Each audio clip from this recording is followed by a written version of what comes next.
orucumuzu tutuyoruz, şükürler olsun. İşimiz yani ağır, biraz ağır, çok değil.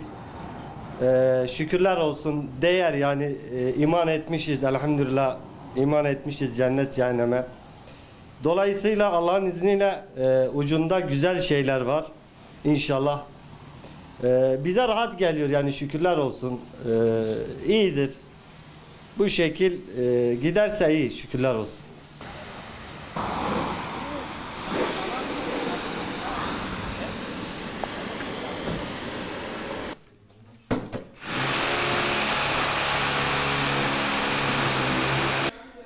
Oruç ayı Müslümanların mübarek bir ayıdır.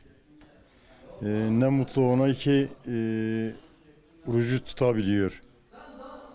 Ondan sonra çalışabiliyor.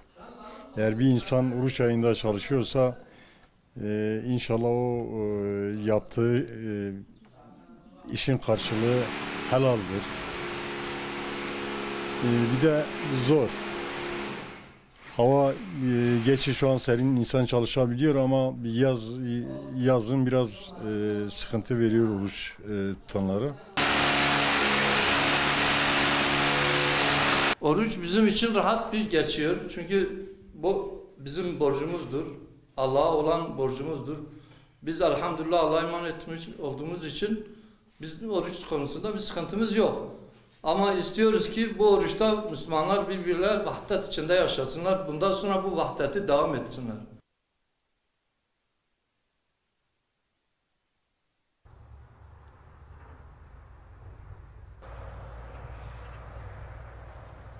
Biz bir hayvancılık yapıyoruz. Kışın burada merkezde kalıyoruz. Yazın Bingöl Karlova'ya giriyoruz. Ondan sonra bu oruçta bu işi yaparız. Ama bu zor bir meslektir. Yani Türkiye'de en zor meslek bizim hayvancılıktır zaten. Ondan sonra vallahi gündüz sabah 5'te kalkıyoruz, geliyoruz burada hayvancılıkla uğraşıyoruz, yem veriyoruz. Ondan sonra hayvanları bırakacağız.